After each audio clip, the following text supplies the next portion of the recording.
My brother called me, 2 PhDs, and had him a big-time job. Most important white person at the company. The company went bankrupt. 5 of them white folks went to jail.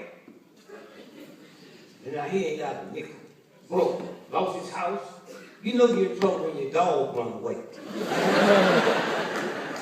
Called me the other day. Hey, they about to repossess my car. What must I do? Don't park in front of the house.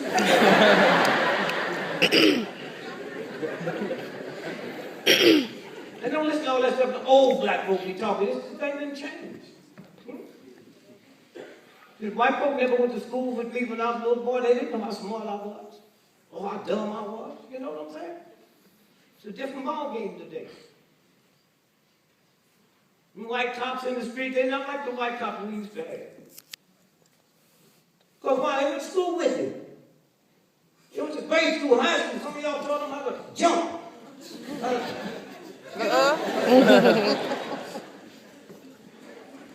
Had a cousin in St. Louis, white cop busted him 3 weeks ago. Walked up to him. Said, excuse me, sir. Yeah, what you want, Honky? That boy rolled knocked that window down and slapped him upside the head. Went around to the passenger seat and told him, let that window down. Brother, why you hit me? He said, because I know a block from here, you're going to say, I wish the honky would have hit me.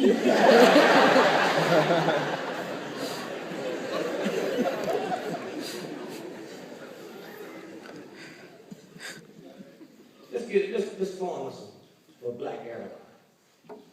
You know, and don't be shameful. A black airline. We ain't going to hide no name. We're going to name it Tamika Air. And our motto is we leave late, but we get you there on time.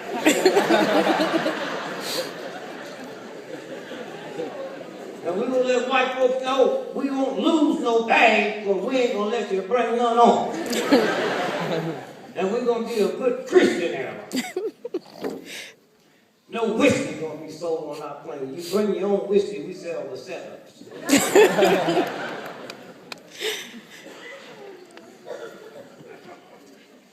Somewhere. Thank you, Dr. King. And I think about those handful of people that was doing it before we were born. My birthday is October the 12th. Every October the 12th, I go to Harper's Ferry and say thanks to John Brown's spirit of life. Had it not been for him, the planet wouldn't have changed. One man. Harper's Ferry. Asked Frederick Douglass to go with him. Frederick Douglass, you crazy. When Harriet Tubman died on her deathbed, she said, the only thing I wish I could have been in Harper's Ferry to die with John Brown. That's how I celebrate my birthday. And then October the 16th, I go back to Harper's Ferry. That's the day they led the raid. And I take my grandchildren and try to show them how I feel. I feel. Harper's Ferry is where the government kept their munitions. They had 100,000 guns and bullets. Fear. And he went there. Get 100,000 guns, free 100,000 slaves, and fear wouldn't even let people say, wait a minute, automobiles is not invented. How are you going to steal 100,000 guns? Fear just wipes that out. And white folks were so scared. I'm not talking about the slave owners, the good ones, thinking 100,000 black folks with guns. So that's why I go back on the 16th. And every December the 2nd, I go to Charleston, West Virginia. That's where they hang me. As a father of 10 black children, I look at a white man that carried 2 of his sons with him to liberate me. 2 of his sons. They were killed in front of him. He was shot up, went to the hospital, they healed him, gave him trial, and sentenced him to die. And every December the 2nd, I go to that court building where they walked him out, and I follow the whole route that they went to get him to the tree. The tree is still there, and I hug the tree and said, John. You got anything to say, boy? Yep. What I'm guilty of, if I'd have been doing it for rich white men, I'd be the hero. And he walked up the steps. And as they was putting the noose around him, John Brown said, I talked to God last night. God told me to tell you, you missed the last chance to free the Negro slave. Oh, the slave will be free, but it'll be the biggest bloodbath in the history of the planet. And 18 months later, the Civil War started. And the Union soldiers was marching, singing this. John Brown's body is a molded in the grave. John Brown's body is a molded in the grave. Had it not been for him, it would have been a civil war. And exactly what he said, God told him, there's never been a bloodbath like it. Why? It's the only war that's ever been fought where the high echelon officers went to the same school, West Point. They knew each other's tactics. That never happened. When we went to World War II, we didn't go to the same military school as the Germans. We didn't go to the same military school. That school. And there's never been a military line since Hannibal to equal Robert E. Lee. But his Christianity craziness, he was really stupid enough to believe that God put him here to defend the white folks. And so he went into battles as a general. He knew he couldn't win, but he thought God was behind it.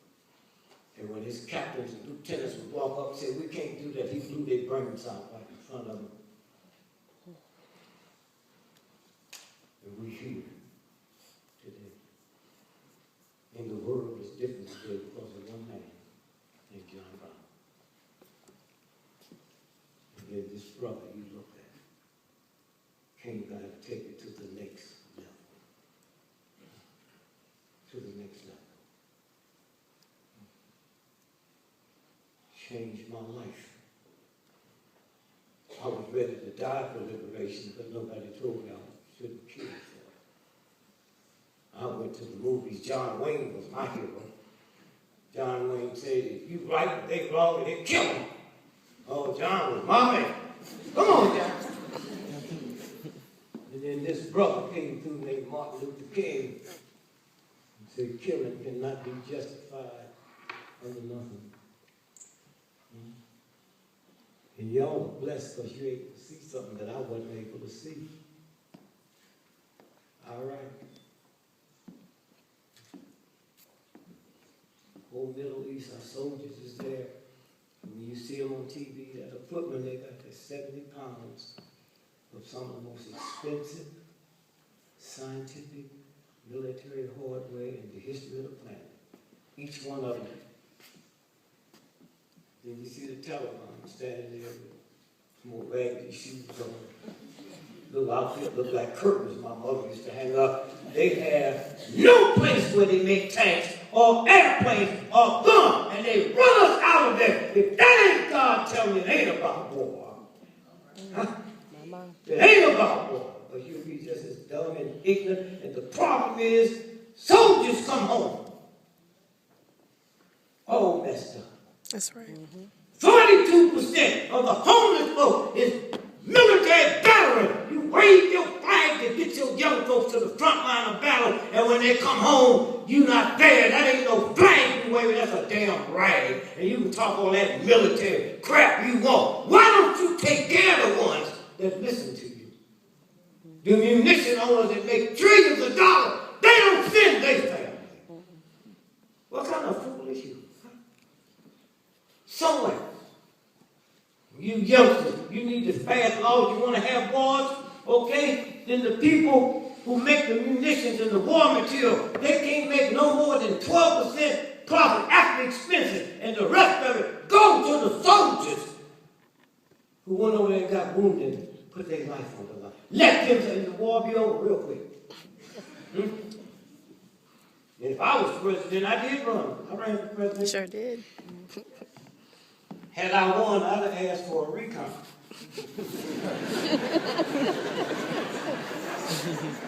But I would have ended all wars. How? Held a press conference like the president did, and I said, "This is your president, Gregory. And I want you to know we're not drafting no more American people, we're drafting your dogs." They'd be fun about, how come you can't take my sons and daughters like the rest of them did? Leave my dog alone. The white folks, where did they go? I live around this white folks.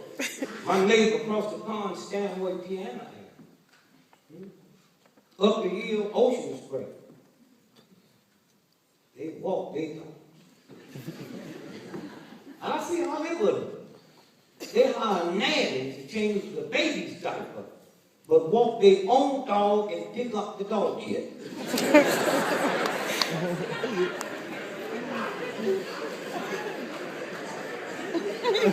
And if somebody came down from another planet, they wouldn't thought they'd take the dog. They said, this must be the intelligent one.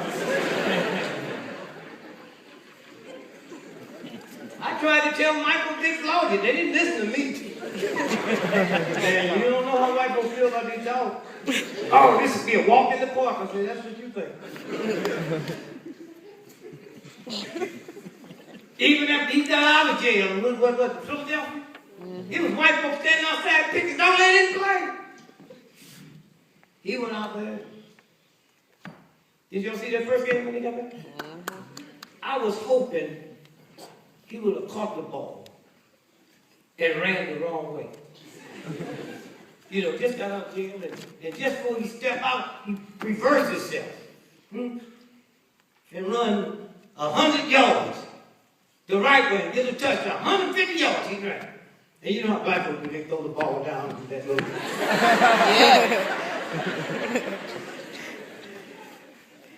And I was hoping when he got that ball and threw it down, it would bounce up in the stands and kill a dog.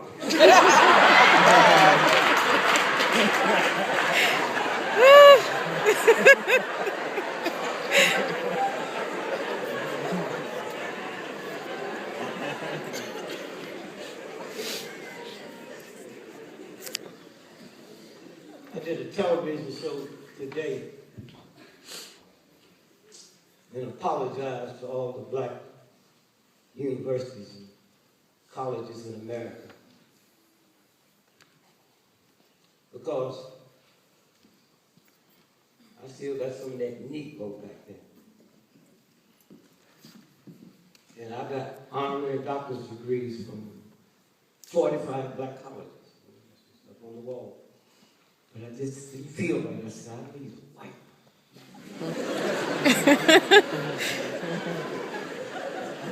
So I've been writing white colleges in America for 25 years. Ain't heard from none of them. Until 2 days ago, Penn State called. And not only will we give you one, we'll give you one a year for 10 years and bring it to you. I said, no, that's wrong. And let me apologize to you white folks. Very seldom I can be tricked, but I really got tricked. They had me believing that all black folks look alike to white folks. And I believed that. Until Obama became president. And I ain't had no white people walk up to me and say, excuse me, Mr. President.